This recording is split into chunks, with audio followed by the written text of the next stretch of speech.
More than 60% of drivers drive with improperly inflated tires without knowing it. And what's most serious is that you're probably one of them. Every time you open your car door, you see that sticker that says 32 PSI, and you think you're doing the right thing. But that number is costing you thousands of dollars a year. It's destroying your tires before their time, and it's making your car brake worse than it should. What you're going to discover today is something the automotive industry and tire shops prefer you never find out. Because once you apply it, you're going to spend a lot less on tires, on gas, and on maintenance. And stay until the end, because what you're going to learn about the TPMS light on your dashboard is going to leave you cold. Error 1. The 32 PSI myth. And why is it still killing people? Ask someone at any gas station what pressure they run in their tires.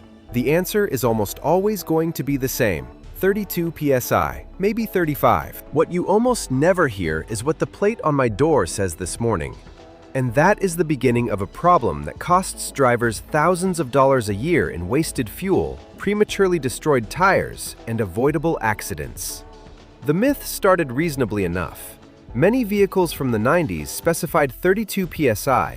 It became a comfortable number, easy to remember, close enough for most people. It spread from person to person until it became automotive gospel. The problem is that engineering didn't stop in 1998. Modern vehicles are heavier. Electronic systems depend on precise pressure readings. A 2015 Honda Accord and a 2024 Toyota RAV4 might look similar, but one needs 32 PSI and the other needs 36. That difference isn't a preference, it's physics. When a team of engineers designs a vehicle, they don't guess the pressure. They run thousands of tests, calculate weight distribution, and measure braking distances. That result ends up in one single place, the plate on the driver's door frame. Not 32 for everyone, an exact specification for your vehicle. And when you ignore it, everything those engineers calculated falls apart.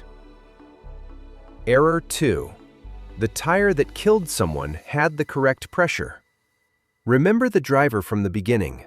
Now we start to understand why a tire can read exactly the pressure indicated on your door plate and still be seconds away from a catastrophic blowout. This happens because correct pressure doesn't guarantee structural integrity. A tire may have suffered internal damage weeks before, a microscopic separation of the steel belts, rubber dried out by accumulated heat, a bubble that isn't visible from the outside yet. All of that coexists perfectly with a normal pressure reading. In accidents, a significant proportion involve vehicles where the pressure was technically correct at the moment of failure. The problem wasn't the air, it was what had happened inside the tire during months of small pressure variations and absorbed impacts that nobody knew about. Maintaining correct pressure is a necessary condition, but not a sufficient one. There is a concrete signal that appears weeks before a tire fails from the inside, while the pressure keeps reading perfect. It doesn't require special equipment, just knowing what number to look at. I'll explain it when we get to Error 5. Let's continue. Error 3. Inflating in summer to compensate for the heat. This advice circulates with a frequency that is alarming, and logically, it sounds reasonable. If it's hot, the air expands, so better to adjust. There are drivers who raise the pressure thinking the tire will handle summer better. There are others who lower it to compensate. Both lines of reasoning come from a flawed understanding of physics, and both can kill. The specification on your door plate already accounts for normal operating thermal variations. The engineers didn't calculate that number for a cool autumn day. They calculated it for the full range of temperatures in which the vehicle will operate. When you modify that figure to help, the only thing you're doing is throwing off a system that was calibrated to not need your intervention. A tire overinflated in summer with asphalt at 60 degrees under the wheels and highway driving at full speed has an exponentially greater probability of structural failure than one at the correct pressure. Next time someone tells you that in summer you have to touch the pressure, you already know exactly what to tell them. Error 4. Leaving the shop with newly mounted tires that are incorrectly inflated. You just spent $400 on 4 new tires. The technician mounted them, balanced them, installed them. You pay and leave without a worry, thinking the pressure is already correct. Someone checked it. A significant portion of vehicles that leave shops with freshly installed tires do so with incorrect pressure. The technician inflated them hot after mounting. He used the compressor without verifying with a calibrated gauge. He assumed a standard value without consulting the vehicle's door plate, and the driver blindly trusts that someone already did it right and goes weeks without checking. While the tires operate at incorrect pressure from day one, every time tires are mounted on your vehicle, you verify the pressure the next day when cold with your own gauge against the specification on your door plate. It's not distrust toward the shop, it's that nobody has more interest in your safety than you yourself. Error 5. Ignoring the tire that loses more pressure than the others. In Error 2, we promise the signal that gives away a tire dying on the inside while the pressure keeps reading fine. Here it is. You check all 4 tires. 3 are at 33 PSI, 1 is at 31 PSI. Most drivers inflate it, bring it to 33, and move on. They just ignored the first warning signal of an imminent failure. Tires naturally lose approximately 1 PSI per month, all at a similar rate. When one deviates from that pattern, there is a cause. A slow leak at the valve, a microscopic nail that hasn't fully punctured yet, or the beginning of an internal belt separation where air starts to filter between layers. That filtering is exactly the invisible damage from Error 2. The tire reads 31 PSI. You inflate it to 33, 3 weeks later it's at 30, and so on until the belts can't hold anymore. The driver who simply adds air without investigating isn't maintaining the tire, they're postponing the failure while making it progress. The rule is simple. If a tire consistently loses more than 2 PSI per month, don't inflate it and keep going. Take it in to get checked. It could be something trivial. It could be that you're saving yourself from a blowout at 110 kilometers per hour. Error 6. How incorrect pressure destroys tires invisibly. This is the error we talked about at the beginning, the one that generates the most deaths precisely because it seems completely harmless. Most drivers believe that tire damage is visible, a bubble, a vibration, a strange noise, but the most lethal damage occurs in silence, accumulating month after month until the day the tire fails without any warning. It all starts with the contact patch, the area of rubber that touches the asphalt. With the correct pressure, the entire surface makes contact and heat dissipates uniformly. Change that pressure by just 4 PSI and the contact patch distorts completely. With 4 PSI less, the center of the tread lifts off the asphalt while the edges press with more force than they were designed to bear. Each rotation generates excessive heat. The compounds degrade. After 15,000 miles, the edges can be at dangerous levels while the center looks new. With 4 PSI more, the opposite happens. The tire loses flexibility. When you hit a pothole at highway speed, instead of absorbing the impact, it transmits all the force to its internal structure. The steel belts can separate, the sidewalls develop bulges, all of it happening where you can't see it. According to the NHTSA, inadequate pressure contributes to 660 deaths in traffic accidents every year in the United States. Not bald tires, not blowouts from debris, inadequate pressure. The tires looked perfectly fine from the outside. Error 7. Rotating tires without adjusting the pressure afterward. If Error 6 happens when the pressure was wrong from the beginning, Error 7 happens when it was right and you yourself threw it off without realizing it. The most ironic part, you did it while doing maintenance. Tire rotation is one of the most recommended habits. Every so many kilometers, you move the tires to a different position so that wear is uniform. You do it, you feel like you did proper maintenance, and you move on. What nobody tells you is that you just created a guaranteed pressure imbalance between axles. Many vehicles specify different pressures for the front and rear axle. 35 PSI in front, 33 in the back. When you rotated those tires, the rear ones were carrying 33 PSI. Now they're in front, but the front axle needs 35 PSI.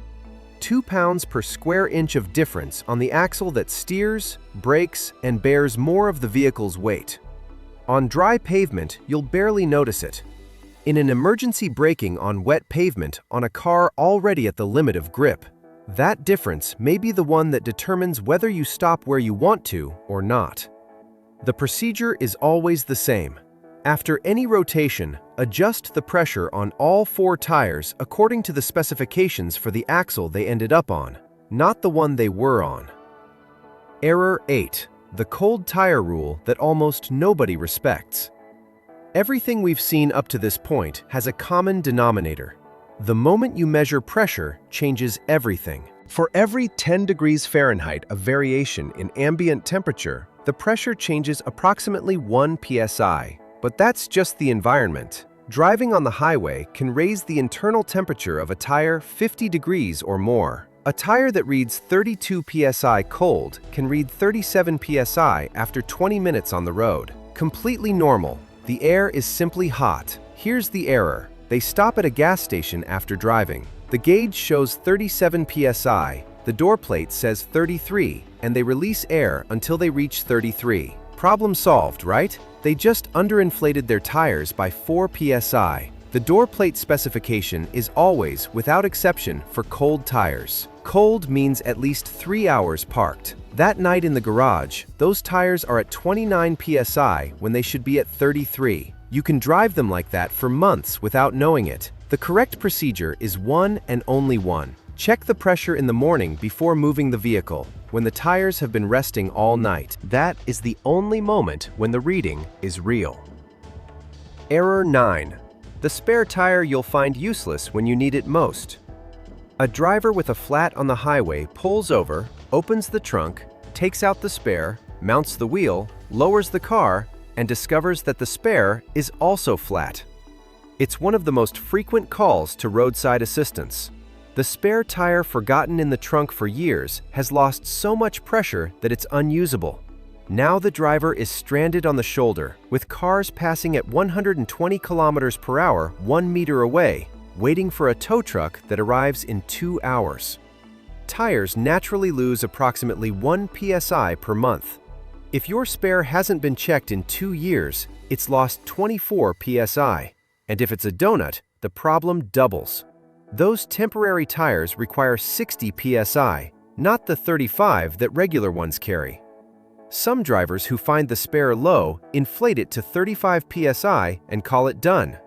They are driving on the highway with a tire at half its working pressure. The solution is the simplest one in this video. Every time you check your car's 4 tires, dedicate 30 seconds to the spare. It takes less time than reading this paragraph. Error 10. The TPMS system you've been deactivating without knowing it since 2008. All new vehicles sold in the United States carry a tire pressure monitoring system. The TPMS is designed to warn you when the pressure drops dangerously. But there is one step that almost every driver skips, and that step turns this safety system into an illusion. The TPMS needs you to tell it what the correct pressure is after each inflation. If you don't do it, it keeps using the previous values as a reference. Result? You inflate the tires to 33 PSI and drive off. The system thinks they're still at 29 PSI because they were low. 2 weeks later, one develops a slow leak and drops to 30 PSI. The TPMS doesn't alert you because it thinks 29 PSI is normal. It won't warn you until it drops to 25 PSI. By that point, you're driving with a severely underinflated tire, while the dashboard shows nothing.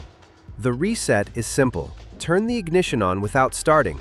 Look in the vehicle menu for the TPMS reset option. Confirm and drive a few minutes at a steady speed so the system records the new values. Some cars have a physical button under the steering column. Others reset themselves after 10 minutes of driving. Consult the manual for your specific case. Without that reset, you have a safety system that is deactivated while you believe it's working. And that false sense of security is more dangerous than having no system at all. Error 11. Confusing the front and rear axle specifications.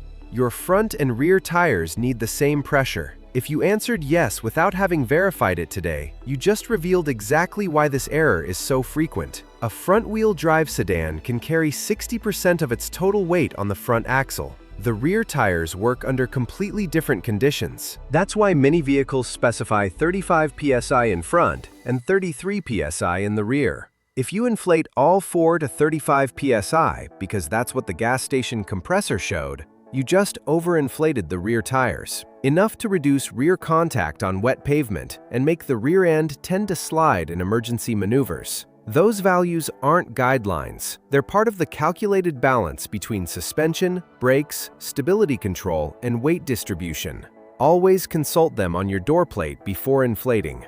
Error 12. Trusting the gas station gauge. That gauge on the air hose at the gas station has been used by thousands of drivers. It has fallen on the ground, survived freezes, baked under the August sun, and has never been calibrated. And you use it to make safety decisions. Gas station gauges can have deviations of 3 to 5 PSI in either direction. Shops see this constantly. Customers who come in with the TPMS light on, who swear they inflated perfectly to 35 PSI at the gas station. The shop verifies with calibrated equipment.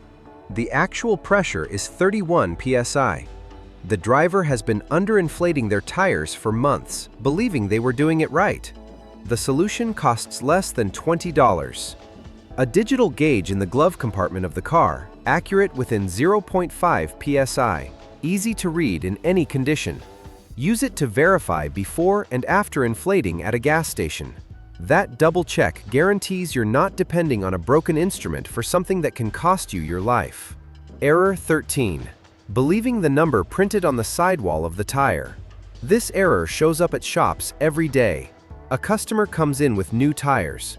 The mechanic asks what pressure they want them at. The customer points to the sidewall where it says 51 PSI maximum and says they always run them at 50 PSI for better performance.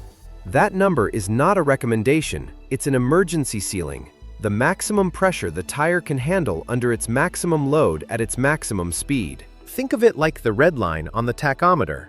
The fact that your engine can spin at 7,000 RPM doesn't mean you should drive at 6,900 RPM constantly. The red line is a structural limit, not a target. The maximum tire pressure works exactly the same way. Running at that pressure reduces the contact patch, removes traction, eliminates the ability to absorb impacts, and concentrates wear on the center of the tread. You'll gain 1% in fuel efficiency. You'll lose thousands of kilometers of useful life. The correct number is on your door plate, not on the sidewall. Which of these 13 errors have you committed without knowing it? Leave it in the comments. You'll be surprised how many of us match on the same one. If this video made you go check your tires, it served its purpose.